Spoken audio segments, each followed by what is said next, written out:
All right, so in this continuation of graphs of sine and cosine, we'll just quickly deal with a few simple transformations.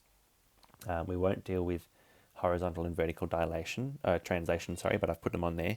We will deal with dilations though, and yeah, just the two dilations, because in this one, they kind of make a bit more sense, if you will.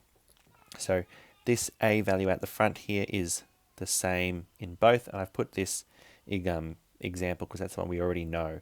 Now, keep in mind that this f is the function, and that's what's this sine or cosine, all right? So that's the f there. We can ignore that. Where the brackets start is where n is inside both of those cases, all right? So dilation from x is a, dilation from y is n, all right? Just like in all our previous work, that a value is dilation from x, and the n value is dilation from y. All right, so with a curve, do a sine curve. All right, so the a value is pushing it up this way or down that way, so it might make one look like this,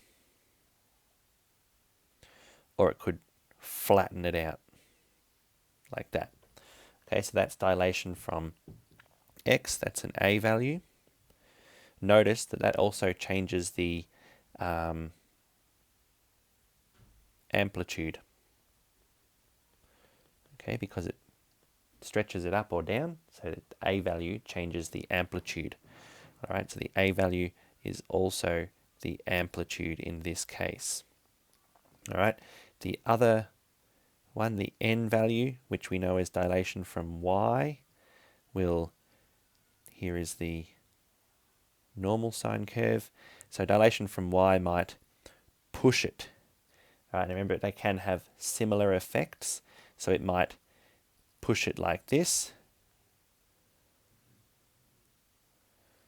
All right, so you notice that it's been squashed back towards the y-axis, or it could push it like this. Oops. Now, I haven't drawn that one very well. All right, but what you might notice there is that the squashing it back towards or away from the y-axis doesn't affect the amplitude, but what it does affect is the period or the wavelength. All right, so the n value affects period or wavelength. Okay, now I've said wavelength because it's an intuitive term to use, but what I'll use from now on is period, all right, because period is where it starts to repeat.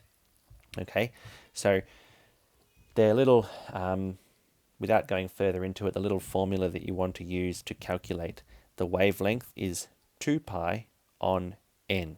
And that comes from the fact that normally a function it starts to repeat after 2 pi, but sometimes the n value will change that.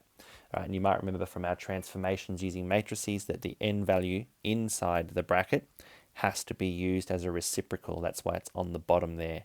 All right, so that it's not just read like the a value straight out. It has to be a reciprocal.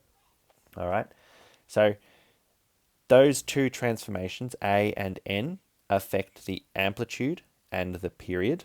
All right, it's the same idea, dilation from x and dilation from y, but with cyclical functions we call them different things. Okay, so let's do a few examples.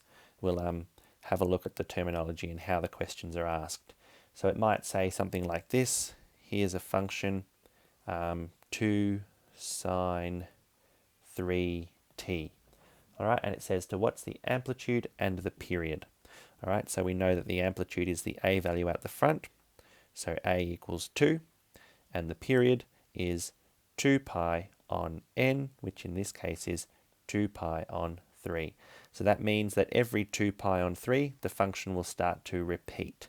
And if we were asked, we're not, but if we were asked to sketch it, all we would have to do is locate where 2 pi on 3 is, and we would know where it starts from 0, reaches 2 pi on 3, and then it starts to repeat after that point, and it keeps going every 2 pi on 3, it repeats itself. All right, so period and amplitude are given by a and n, but you have to put n through this reciprocal formula under n. All right. Another question might have something like this. F at t is minus a half sine t on 2. Okay, so just like previously, if the a value is a negative, you ignore the negative and just take the number. So there's my a value of a half, and what that means is the amplitude is a half, so it starts from the mean value and goes up a half and down a half. And then the period is 2 pi on n, and n in this case is a half because it's t on 2. All right, so it's 2 pi over a half, which will simplify out to 4 pi. So what this means is one period is stretched out to 4 pi. So what that will do to the graph is it will, instead of repeating at 2 pi like this, it actually stretches it right out to look like that. Okay, so it's quite a long, actually that's not a very good graph. It goes through there, like that. All right, it's a much longer graph than the regular one. All right, so it's one thing to be able to calculate these amplitude and period. It's another thing to be able to graph them, and that's what I want to try and get to. We want to be able to look at it, understand what it's telling us, and be able to sketch it quickly. Or not too quickly, but you get the idea. All right, so in these two questions, we've been asked to sketch the graphs of the rules. So I'm going to start with my y and x axes. All right, so first thing is I need to know the amplitude. It's a. All right, so that tells me my max and my min are 2 and minus 2. All right, and I need to know the period, which is 2 pi on n, which is 2 pi on 2, which is in this case just pi. So where I would normally put 2 pi at the end here, I'm actually going to leave it there. I know that there'll be nothing in this section of the graph because the graph will start to repeat after pi units, which is right here in the middle. All right, now it's a cos graph, which means it starts at a maximum and it ends at the same point. All right, halfway through is going to be at the minimum. So I can just, oops, that's pretty bad. I didn't hit that bottom point because I couldn't see it. It's under my hand. All right, something like that. Okay, that is the much simplified form of graphing these things. I'm only marked the half point. What you would probably do is mark also the quarter points, and they are the zeros of the equation. All right, so to reflect, this is a cos graph, so it starts at a maximum. It's got an amplitude of 2, so 2 to minus 2, and it's got a period of pi. All right, so you can see how this one, if I kept it going, let's mark the quarters so I can get them accurate. All right, where a normal cos graph would repeat here, it's actually got 2 periods in that space. So this number here is actually showing us how many periods there are in that 2 pi length. All right, to calculate the period of one of those cycles, you divide it by the n value.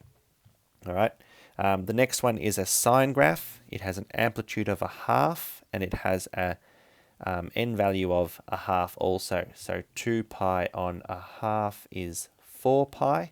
So that tells me how far out I need to end my x-axis. There's 0.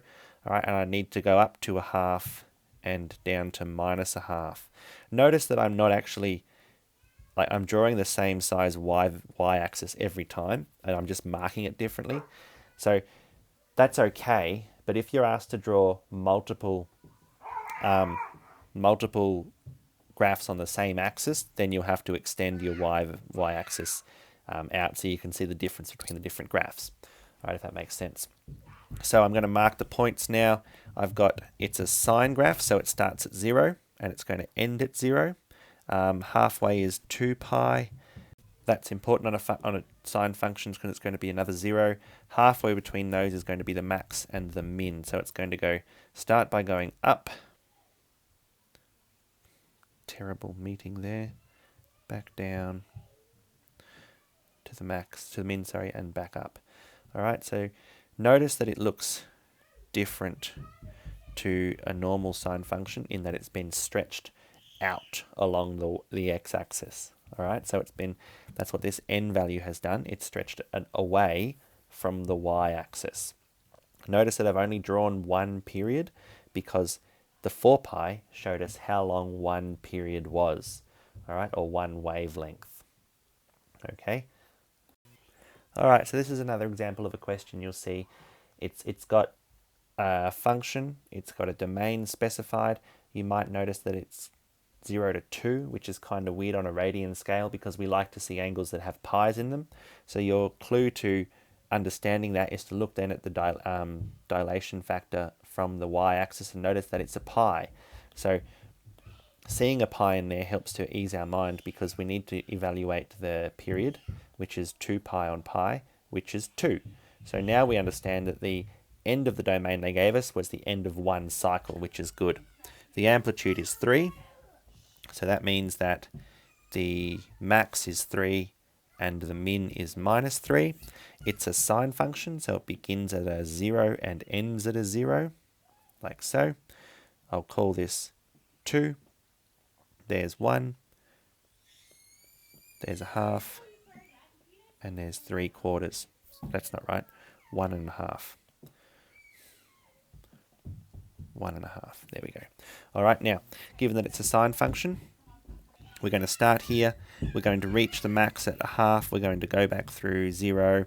We're going to reach the min at 1.5, and we're going to head back up to 2 at the end. So once you've put those 5 points in, you can just join them up with as smooth a curve as possible. And there is your sine function graphed across the correct domain using the correct amplitude and the correct period. All right, and the last transformation we're going to look at is reflection in the x-axis. All right, you can see here that the original, this is a sine function, this is a cos function. All right, if I go and put a negative in front of each of those, what happens is it gets reflected across the x-axis here. So you can see that this part, instead of going up first, would actually go down first and just be mirrored like that. The same with the cos function. Instead of starting at a maximum, you can see here that the mirror would move this down to here and it would start at a minimum and be reflected the opposite way, like so. All right, so a negative sine function starts going down, a negative cos function starts at a minimum. All right. Reflections across the vertical axis, you don't need to worry so much about. There's a few rules. I'll give you an example here. Cos looks like this. All right, if I draw, oops, that's a terrible. There, you can see that if I reflect the blue line across the y-axis into the red line, it just becomes the same thing. So cos x is equal to cos minus x. All right, so we don't need to worry about mapping horizontal reflections. Sine, though, is different because sine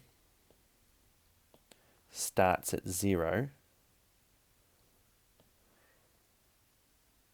and the backwards rotation looks like this.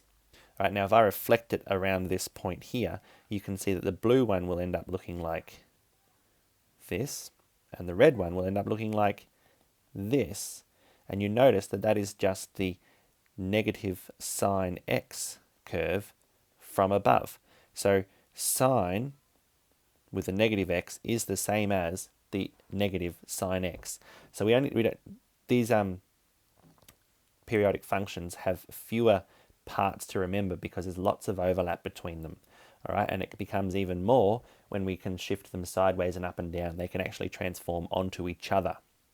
All right, so the few transformations we have to look at today are just to do with dilations. All right, we've looked at dilation vertically, which is amplitude, and dilation horizontally, which is period. And then we've looked at a few questions and how they impact the graphs. All right, keep in mind that the period has to be calculated using 2 pi on n, which is the coefficient of x inside the brackets. Past there, we know that making either of them negative can produce a change. Sine starts going down instead of up, and cos starts at a minimum instead of a maximum. In the terms of horizontal reflection, cos transforms onto itself. Sine becomes the same as a negative sine curve in the first place. So there's less to remember.